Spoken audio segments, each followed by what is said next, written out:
Ustaz tanya, Ustaz. Ya silakan, Pak Saban. Berkenaan dengan kalimah haiwan dan manusia. Ya. Kenapa manusia juga dikatakan haiwan, Ustaz? Mungkin kita terpengaruh dengan teori Darwin. Itu aja Pak Saban. Iya, itu Ustaz.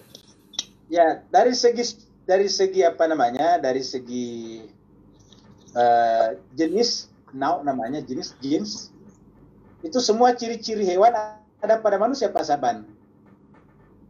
Makanya disebut jenis zohirianya. Jadi jenis zohirianya hewan makan, manusia makan.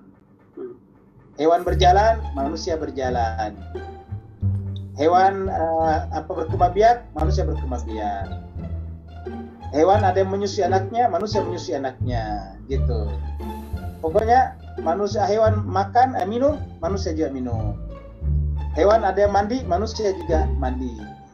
Jadi seluruh ciri-ciri yang ada pada hewan secara fisik ada pada manusia.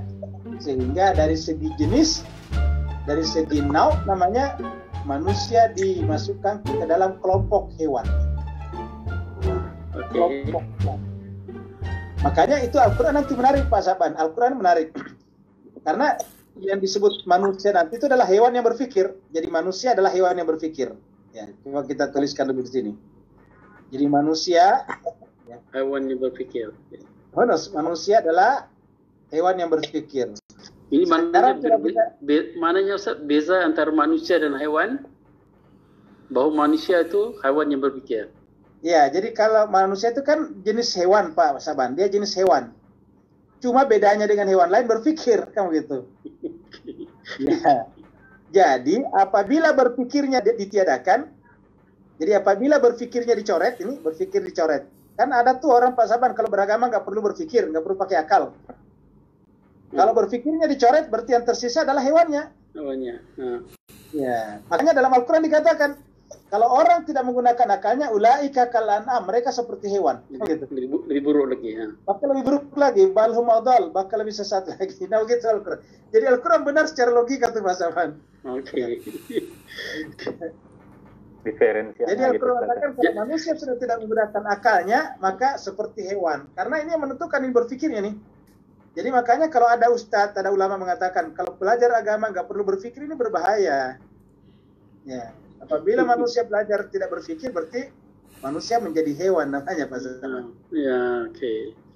Pak Saban, banyak sekali dalam Al-Quran yang mengatakan manusia itu seperti hewan ternak. Beberapa kali muncul dalam Al-Quran. Bahkan ada yang lebih rendah lagi, namanya hewan melata. Ya, apa Ustaz? Ya? Hewan apa Ustaz? Hewan melata. Kayak ular. Oke. Ular, buaya itu kan melata. Apa itu melata tuh? Apa namanya? Merayap. Itu melata merayap. Jadi hewan merayap itu kalau dia manusia tidak menggunakan akalnya.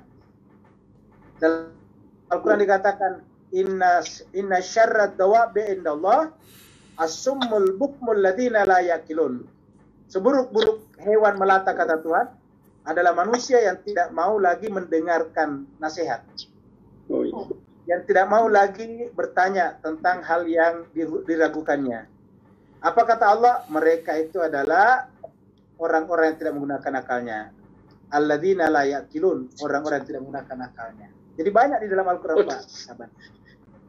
Jadi kalau mau bertanya itu macam binatang hewan yang merayap Ustaz. Iya betul, iya. Makanya kan bertanya adalah separuh dari pengetahuan kata para filosof.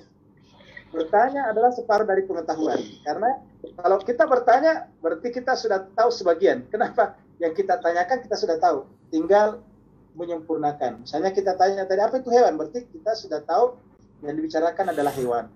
Tinggal kita mau tahu lebih rinci apa jenis ciri-ciri daripada hewan. Nah, jadi Al-Quran itu luar biasa sebetulnya. Nah, saya tunjukkan di sini ayat ya yang berkenaan dengan betapa Al-Quran itu sangat marah kepada manusia yang tidak menggunakan pikirannya. Ara'aita man ittakhadha ilahahu hawahu. Allah mengatakan, apakah engkau tidak memperhatikan orang-orang ini? Ara'aita man ittakhadha ilahahu hawahu. hawa nafsunya adalah Tuhannya. Apaan kata kunu alaihi wakil? Apakah Muhammad kamu bisa menjadi wakil, menjadi pemberi syafaat nanti di akhirat? 24. Am tasabu an aktsarum yasmaun. Ini yasmaun. Aw yaqilun. Tidak mau mendengar, tidak menggunakan akalnya. Apa kata Allah? Inhum illa kal anam. Tidak adalah mereka kecuali seperti hewan ternak. Balhum adal, bakal lebih sesat lagi. Jadi kalau tidak menggunakan lagi akal pikirannya ini yaqilun, tidak mau lagi mendengar kata Tuhan, ya seperti hewan ternak. Al-kal anam. Banyak lagi pasaban dalam Al-Quran.